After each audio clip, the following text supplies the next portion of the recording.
ang pag-aasawa, maganda lang yan sa una. Wala pang isang taon o isang taon, maganda lang yan.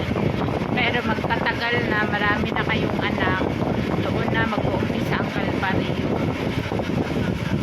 Lalo na yung asawa nyo, responsable, irresponsible.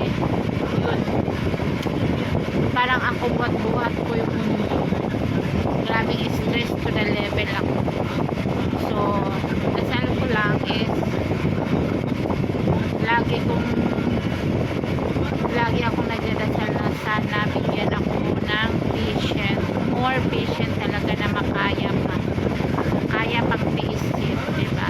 Sa sitwasyon namin, so, alam na alam talaga ng mga old subscriber ko na ako lang talaga yung nag-persecute para mabuhay yung mga anak ko. Dito sa internet, dito sa social media, dito ko sila binuhay, dito ko sila pinalaki. So yun, kaya nagdadasal talaga ako tuwing gabi na pag stress na stress ako, lalo na pag walang makain. Sabi ko, God give me more strength, God give me more power, God give me more kind, give me more patience talaga na makaya hanggang sa dulo. Minsan naisip ko rin minsan, kasi nga ang buhay dito is iba ang kababaihan nasa loob na ng bahay. Minsan naisip ko na ay hindi ko na kaya, gusto ko nang umuwi, gusto ko na silang iwan. Yun, ganun. Dumating talaga yung point na ganung sitwasyon. Hindi lahat ng sitwasyon na masaya.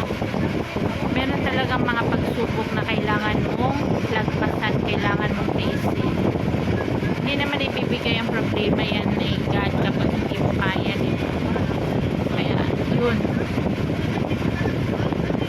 ang pag-aasawa is talagang totoo yung kasabihan na hindi parang mainit na kanin na isubok mo na pwede mo iluwa kasi mapaso yung hila mo. Ganun, totoo yun. Talagang anong hirap ng buhay, lunukin mo. Kung anong meron, kung anong wala, lunukin mo. Ganun ang buhay. Super. Dasal ko na sana this time wala talaga lockdown. Dasal ko na sana makayanan ko pa. Makayanan ko pa ang mga pagsubok. Ang pagsubok okay lang yan, pero pag yung wala kang kakainin, parang manghihina ka.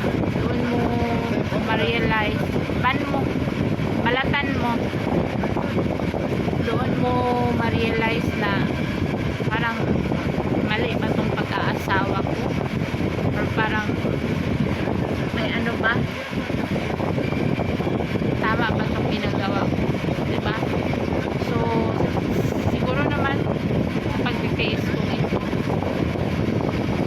hanggang sa dulo, may reward naman siguro, kasi hindi naman siguro habang buhay na ganito ang life, diba?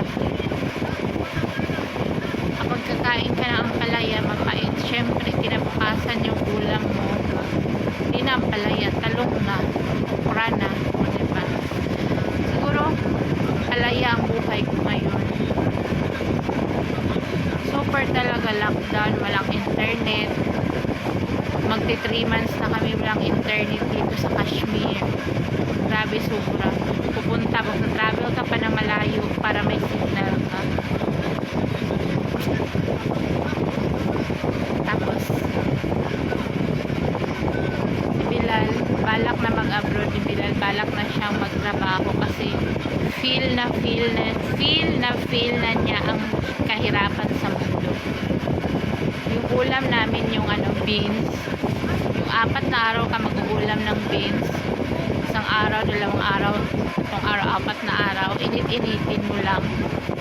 Feel na niya ang kahirapan sa mundo. Sabi ko sa kanya, sabi niya, magpunta na daw sa magtrabaho na daw siya.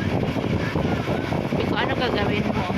Hugas ka ng plato sa restaurant? Kasi ganun naman almost ang trabaho ng mga Pakistani. Yung mga hindi nakapag-aral, ganun ang trabaho,